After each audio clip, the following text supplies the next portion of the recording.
नमस्कार, मैं हूं करमबीर और आप देख रहे हैं हमारा रोजाना का कार्यक्रम देश और दुनिया। और हमारे साथ हैं और इस पत्रकार अफरोज जी से सर, बहुत बहुत नमस्कार। सर, रामधारी सिंह दिनकर की एक रचना है बहुत प्रसिद्ध। उसकी कुछ लाइनें हैं जी।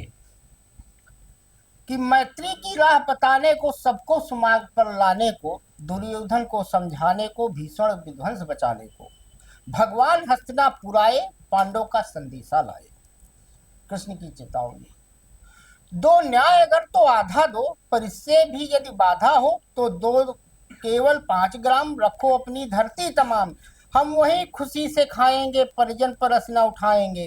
दुर्योधन वह भी दे न सका, आशीष समाज की ले न सका। उल्टे हरि को बांधने चला, हम्म। दोथा असाध साधने चला। जब नाश मनुज पर छाता है, पहले विवेक मर जाता है। वाह वाह वाह, क्या बात है, क्या बात है। तो कुल मिला के इन दिनों सर आप देख रहे होंगे जब कि नाच मनुष्य का आता है। जब नाश मनुष्य पर छाता है, हाँ। पहले विवेक मर जाता है। पहले भी। आप देखे हो, जब से ऑपरेशन सिंदूर हुआ है, हम्म। तब से सब अपनी अपनी सियासत में लगे हुए हैं सर। कोई रील बना रहा है, कोई कुछ भी अंट संट ट्विटर एक्स पे लिख दे रहा है, कोई भी वीडियो डाल दे रहा है, मतलब हिंदू आपदा मुसलमान में कर रहा अवसर है। वाली जो बात आप कहते हैं जी। अक्सर कि हाँ, तो सब लोग उसमें वो मौका ढूंढते हैं अपनी पब्लिसिटी का। शर्मिष्ठा पनोली ले लीजिए, विजय साल ले, मतलब पूरी एक लंबी फेहरिस्त है हम्म। इसकी। नहीं, नाम ही नहीं लेना चाहिए, ऐसे लोगों का नाम ही न ले जो इस नाम के लिए ऐसा जी। करते हैं। तो आज सर एक कहानी है छोटी सी। जी। एक तोता था, जी। दुकान थी, फल की दुकान थी। हाँ, तो मतलब फल की मुख्तलिफ फल दुकान की। पे एक तोता उड़ के आया और दुकानदार से उसने पूछा, आम है? हम्म। तो दुकानदार ने कहा, नहीं, ये आम का सीजन नहीं है। तोता बोलने वाला था। हाँ, बोलने तो तोता तो बोलते हैं। हम्म। तो दुकानदार ने कहा, नहीं, ये आम का सीजन नहीं, इसलिए आम नहीं है। थोड़ी देर बाद फिर वही तोता फिर उड़ के आया उसी दुकान वाले के पास। फिर उसने कहा कि आम है। फिर दुकानदार ने कहा, भैया ये बता दिया है एक बार कि आम का सीजन नहीं है, आम के सीजन में आना तब आम मिलेगा। तोता फिर थोड़ी देर बाद उड़ के आया उसी दुकानदार के पास कि आम है। तो गुस्से में दुकानदार ने कहा, तुरंत यहाँ से उड़ जाओ, नहीं तो हथौड़ा सर पे मार देंगे तुम। तोता उड़ गया। थोड़ी देर बाद तोता फिर उड़ के आया उसी दुकान पे। और फिर वही सवाल। नहीं, इस बार सवाल चेंज था। हम्म। तो तोते को जैसे दुकानदार ने देखा, उसे गुस्सा तो फिर लगी। हम्म। लेकिन इस बार तोते ने अलग सवाल किया। दुकानदार से तोते ने कहा, हथौड़ा है? तो दुकानदार ने कहा, नहीं है। तो कहा, तो आम है? तो ये क्या स्थिति बात है है, सर बहुत उम्दा, देश बहुत की भी। ये हमारे बहुत उम्दा। तुषार जी ने कहानी सुनाई थी मतलब ये हमको। ये चेक कर लिया कि हथौड़ा है, उसने कहा नहीं नहीं है। हाँ, तब उसने फिर तब उसने कहा, फिर आम अपने है। मतलब की बात कर ली। मतलब की बात कर ली। तो एक हमारे यहाँ बाबा है धीरेन्द्र शास्त्री, बागेश्वर धाम। जी। मतलब, मानना मेहमान, मैं तेरा मेहमान। ये भी आम है, बिना आम के सीजन के आम ढूंढते रहते हैं, तो हर मामले में अपनी नाक और टांग जरूर घुसेड़ते हैं सर। अब बकरीद त्योहार है मुस्लिमों का, अब तुम्हारा त्योहार नहीं भैया बाबा जी। बिना मतलब उसमें इन्होंने जबरदस्ती एक टांग घुसेड़ी और कहा कि बकरीद पर बलि प्रथा बंद की जाए, अहिंसा परमो धर्मा। ये सब मतलब उन्होंने ज्ञान दे डाला है। क्या कहेंगे सर? तो बलि कहाँ दी जाती है हमारे यहाँ तो कुर्बानी होती, यानी अल्लाह की राह में हम्म। एक बकरे को जी। ज़िबा करके हम्म।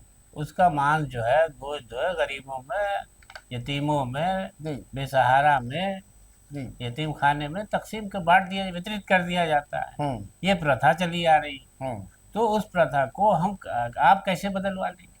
और इनको कई और ट्रोलरों ये ने। देखिए जो बातें होती हैं भाई, वो धार्मिक हैं, इतने बड़े बाबा उनको बना दिया गया है, तो बहरहाल उनका अपना विचार है, बंद होना चाहिए तो ठीक है, वो अपने विचार व्यक्त कर अब सकते उन्हें हैं दूसरे आज़ाद। धर्म में काहे इंटरफेयर कर लो, अपनी हर धर्म की प्रथा है। कामाख्या नहीं, देवी लेकिन में भी बाबा बलि में एक चढ़ती है। खूबी ये है हम्म। धीरज शास्त्री जी में हम्म। कि जब वो फंसते हैं तो बयान को साफ कर देते हैं, कहते हैं तोड़ मरोड़ के किया गया। हम्म।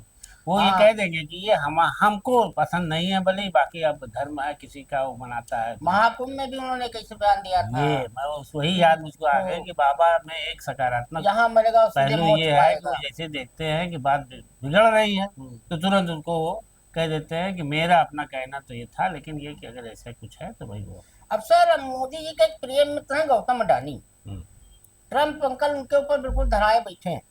हम्म, अब गौतम अडानी की कंपनी में अमेरिका में फिर से जांच के घेरे में आ गई है, और ग्रुप ने खबर को कहा है नहीं ये बकवास है, मामला है सर ईरान से तेल का। हम्म। क्या कहेंगे सर? नहीं और ये देखिए, वॉल स्ट्रीट जर्नल ने एक खुलासा किया है सर। अब अमेरिका जो है वो धीरे धीरे अडानी के जरिए हम्म ये प्रेशर कर रहा है उनके दोस्त पर। हम्म हम्म भारत के दूसरे नंबर के उद्योगपति गौतम अडानी जी। बीच में तो पहले नंबर के हो गए थे, हाँ हाँ। फिर अब शायद दूसरे नंबर पर आ गए।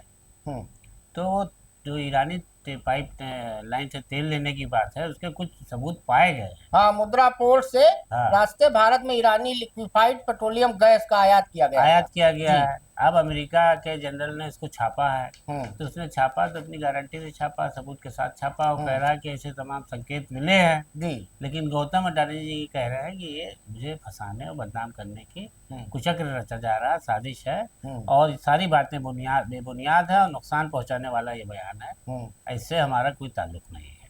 हाँ, इसमें वॉल स्ट्रीट जर्नल ने कहा है कि उसे गुजरात के मुद्रा बंदरगाह और फारस की खाड़ी के बीच चलने वाले टैंकरों में कुछ ऐसे संकेत दिखे हैं जो एक्सपर्ट्स के मुताबिक प्रतिबंधों से बचने वाले जहाजों में आम होते हैं। अब देखिए, कंपनी का जो एक वो ऑफिशियल स्पोक्समैन उनका है जी। का, वो ये भी कह रहा है जी।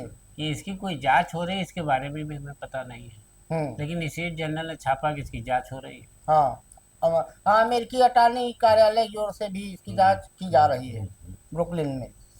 अब सर, भारत के ऑपरेशन सिंदूर को लेकर chief of defence staff Anil Chauhan ने बड़ा खुलासा किया है। उन्होंने बताया कि आतंकी ठिकानों को तबाह करने के 5 मिनट बाद पाकिस्तान को जानकारी दे दी गई थी।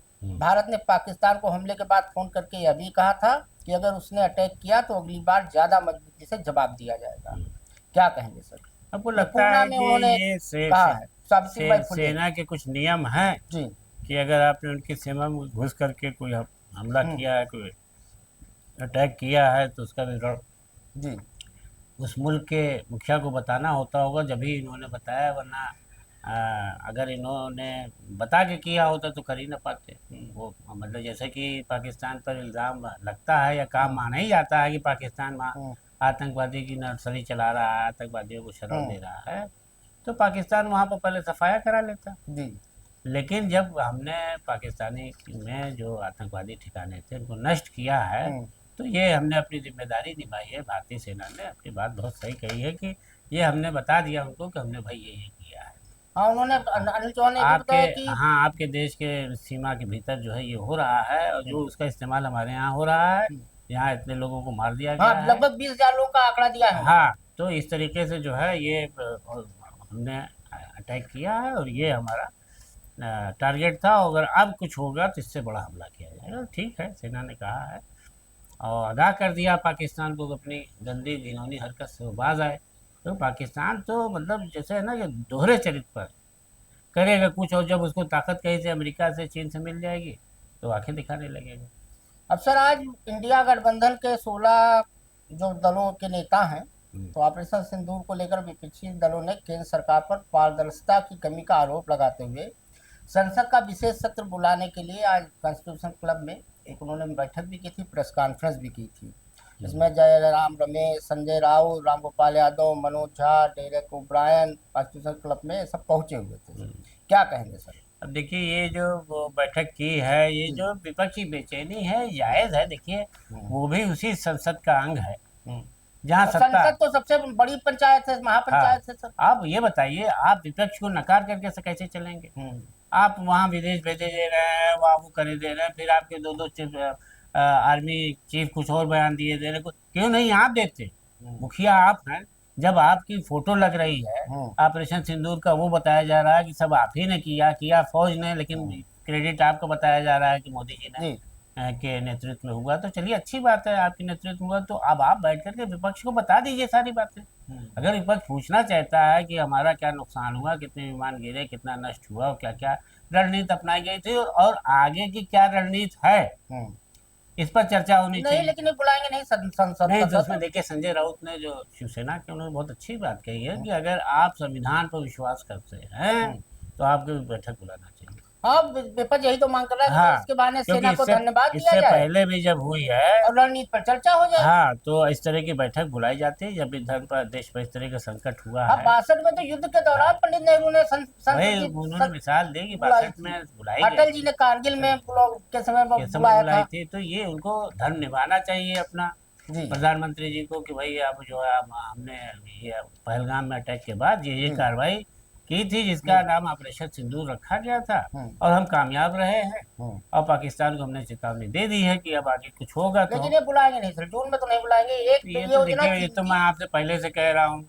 कि जब ये कांड हुआ तो आपने जाति जनगणना ठोक दिया, बिहार हाँ चले गए, हाँ फिर दूसरे कांड में आ गया मामला, फिर तीसरे कांड में आ गया, फिर ऑपरेशन सिंदूर चलने लगा, हाँ, तो फिर प्रदेश सचिव की परिवार पे हमला, परिवार पर हमला, फिर फिर वो वो सेना नतमस्तक हो गई, तो फिर ये सब चीजें शर्मिष्ठा कह के वाला टाइम मामला। को लिंगरान करना, खींचना, कि किसी तरीके से विपक्ष जो है हम्म, भूल जाए ये बात, हम्म, और खड़गे और ये लोग पीछे लगे हुए हैं सब लोग।